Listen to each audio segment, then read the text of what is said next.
So, good morning, students. After holiday, Diwali holiday, here we have seen in the photochemistry different points.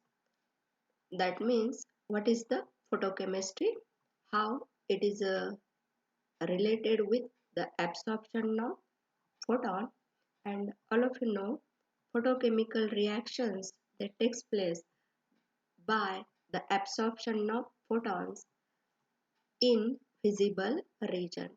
Without absorption of light in the visible region, photochemical reactions does not occurs. And in this chapter, we have discussed the difference between dark reactions and thermal reactions and photochemical reactions. You know, the dark reactions or thermal reactions, that means the reactions which are carried out in the laboratories, in the nature, and specifically photochemical reactions that takes place or they occurs due to absorption of light radiation in the visible region. And in this chapter you have learned the laws of photochemistry, and I recall these laws here. The first law, it is the Grotthuss-Draper law. Second law, it is the Lambert's law, Beer's law, and Stark-Einstein's law. In detail, we have discussed all these laws. Then we have seen the Jablonski diagram, and all of you know the Jablonski diagram. It is the explanation of the molecules when they absorb light. They becomes enriched in energy. That means they are in a excited state. And what happens when the molecules are excited? It is explained with the help of Jablonski diagram. And you know, the Alexander Jablonski, he is a scientist. He studied the absorption of light by molecules, and first he coined the term fluorescence. All of you know the fluorescence, it is nothing but re-emission of absorbed light by either molecules in the reactions, and this phenomenon it is the fluorescence. And in the last point of this chapter we have to study what is chemiluminescence, what is electroluminescence, and what is the bioluminescence. Here the chemiluminescence, it is the excitation of electrons caused by a chemical reaction, and electrons they return to ground state is accompanied by emission of light. And you are very well known the example of firefly. In Marathi, firefly, it is the kazwa, and it is the very good example of bioluminescence. Here, which chemical reaction takes place in the firefly, that is the ATP molecules, they combines with luciferin and oxygen in presence of luciferase, and it produces AMP molecule, PPI molecule, CO2 plus H2O, and oxyluciferin plus luminescence, that means light. And the another example, it is a jellyfish, and it produces a bluish glow, that means bluish colored fluorescence. And the name of that fish, it is the Nocticula scintillans. Here it is observed in the sea. Here some applications of fluorescence detection. You know, in science, it is used for protein conformation, enzymatic reactions, DNA analysis, genetic engineering, that is manipulations, then immunochemical methods, cell proliferation, and apoptosis. Apoptosis. Here in a technology, the application of fluorescence, it is in the light emitting diodes. Then second, semiconductor laser diodes. Then third, photovoltaic cells and fluorescent lamps. Then fluorescent paints. Here, these are the examples of LED bulb and electroluminescent diode. Here, electroluminescence, it is the phenomenon of emission of light by the presence of electricity. Here, due to electricity supplied to the material, some electrons, they are excited and there remains a hole, and the recombination of electron and hole to form exciton, and due to this it produces a luminescence, and it is termed as electroluminescent diode. The schematic representation of electroluminescence, it is shown here. This is the aluminum cathode. Here it is the light emitting material. Here it is the substrate, and here it is a anode, this one. And when electricity is supplied with the help of battery, this material, it produces light. Then the Nobel Prize in Chemistry in the year 2008, it is given to these three scientists for their discovery of green fluorescent protein, and this green fluorescent protein, it is abbreviated as GFP. In the small glowing jellyfish Aquaria Victoria. The names of these three scientists are Martin Chaffee, introduced using of green fluorescent protein as a marker for gene expression.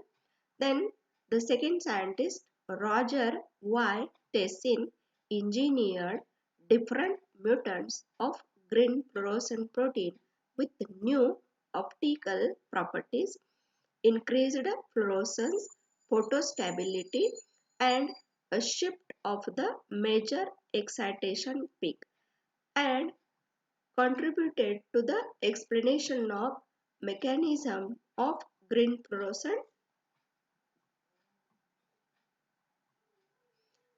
Here, the principle of fluorescence, interaction of photons with molecules, results in promotion of valence electrons from ground state. Alia?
Here, the phenomenon of fluorescence, it occurs as follows.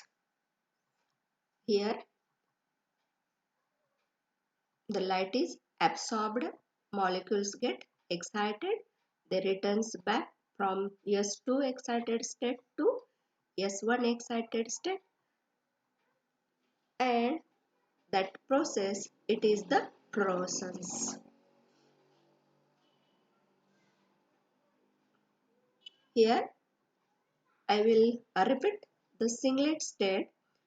All electrons in the molecule are spin paired. Generally, all the molecules in the ground state, they are with spin paired state. That means the electrons, they have paired spin. One electron with spin in a downward direction and another it is with spin in upward direction.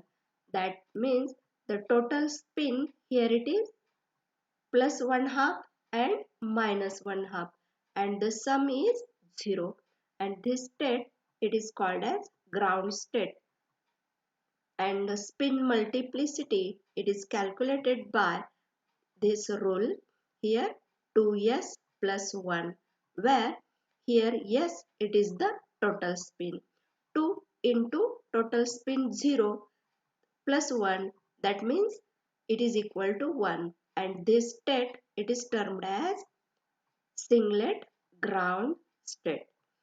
Then here, due to absorption of photon, the electron here, this one electron, it jumps from lower energy to higher energy, and if the spin is parallel, this electron it is at excited state and this electron it is at ground state.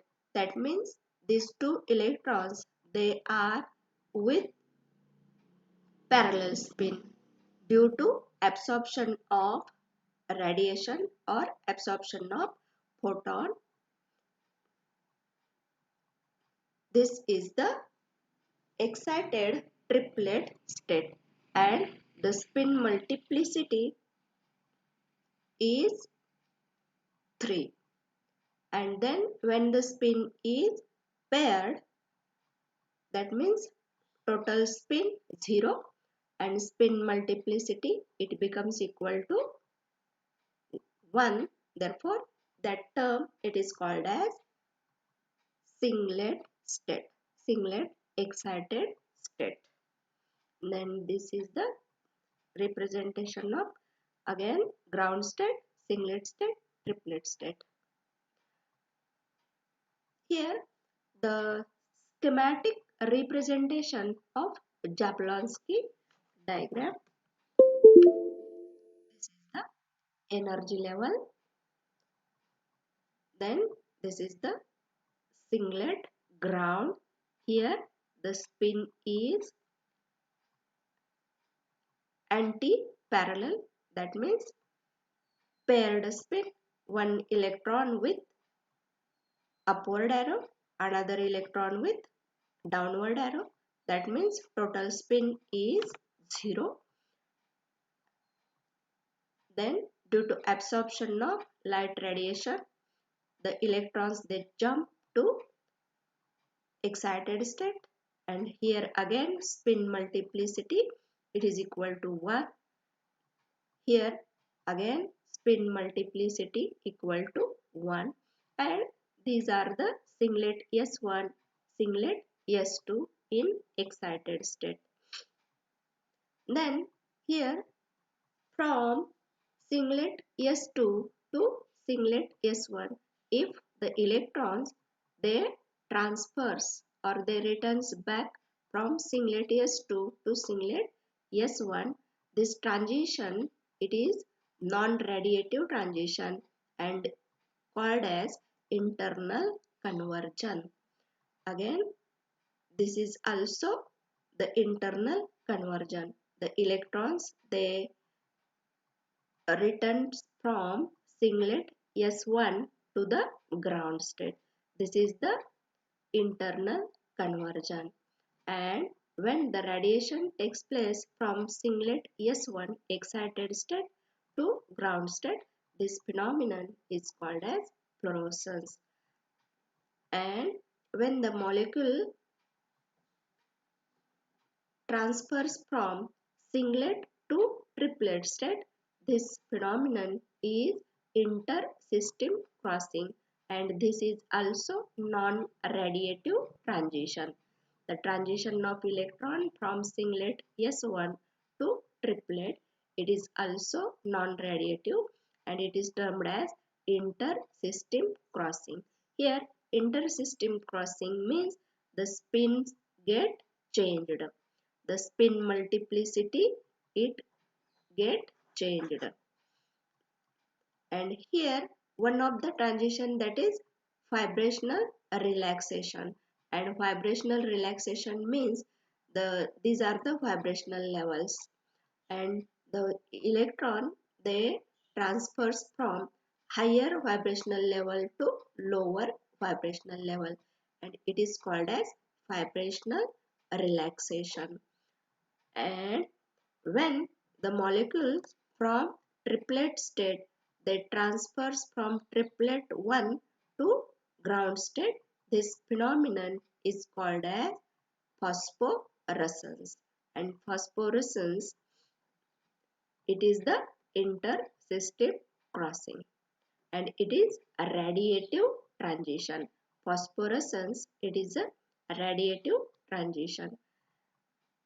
The phosphorescence it is also called as delayed fluorescence. Here it will continue for some time after removal of source also, and it takes place due to the spin change or spin multiplicity. It gets changed from singlet to triplet, and for doing this it requires some time. Then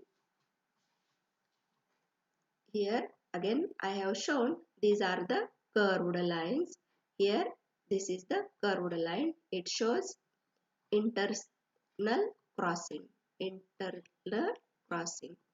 And this is the inter-system crossing from triplet singlet to triplet. This is the inter-system crossing.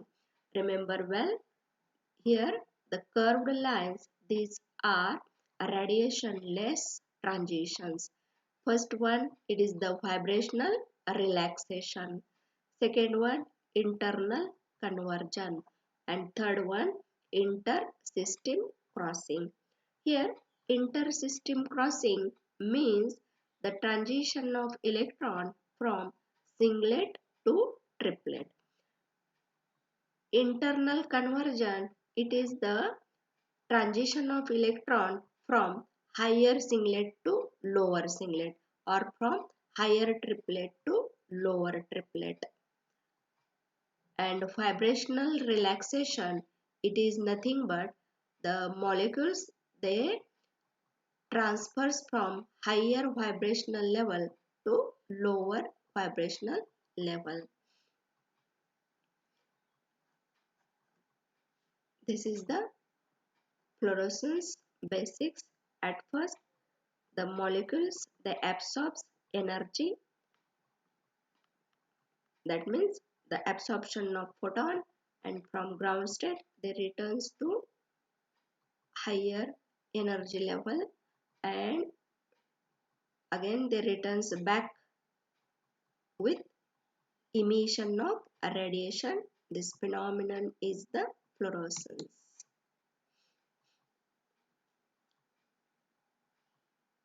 This is the pictorial representation of vibrational cooling, infrared and microwave. This is the phosphorescence phenomenon, and this one is the fluorescence phenomenon. Then the types of fluorescence. Here there are two types of fluorescence: steady state fluorescence and delayed fluorescence. And here it is not included in your TYBSc syllabus.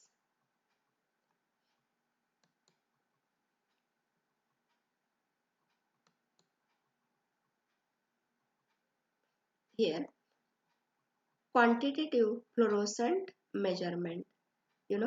This is our sample. This is the incident light having intensity I0, and this sample, it absorbs light. It is denoted by IA, and it is equal to I0 minus IT, where IT, it is the intensity of transmitted light. Here intensity of incident light, it gets incident on the sample. Sample absorbs light, it is denoted by IA, and some light it is reflected.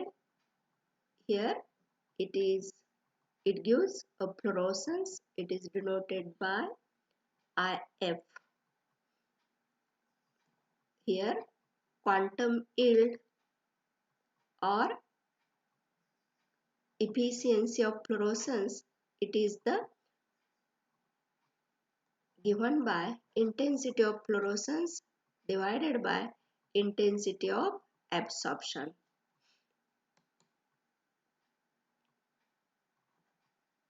Then the fluorescence measurement, and the important parts of the fluorescent measurement, they are filter fluorometer, spectrophlorometer, fluorescence spectroscope, fluorescent scanners, etc.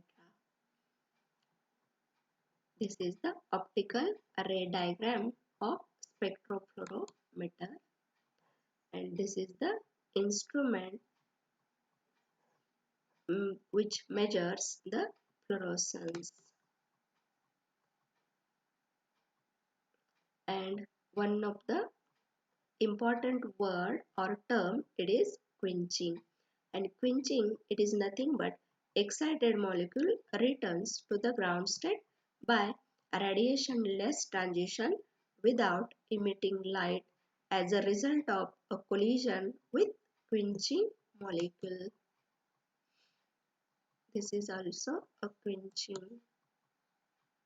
Then types of quenching, it is not included in your syllabus, and how quenching takes place, it is shown here. Here a number of processes can lead to a reduction in fluorescence intensity, and it is called as quenching. This process can occur during excited state lifetime. For example, collisional quenching, energy transfer, charge transfer reactions, or photochemistry, or they may occur due to formation of complexes in the ground state. We shall focus our attention on the two quenching processes usually encountered, namely collisional, that is dynamic quenching, and static, that is the complex formation quenching. Here collisional quenching. Collisional quenching occurs when excited fluorophore experience contact with an atom or molecule that can facilitate non-radiative transition to the ground state. Common quenchers include I2, O2, I minus iodide ion, then Cs plus ion and acrylamide. And the quenching process, here it is a quencher, here it is a fluorescent material,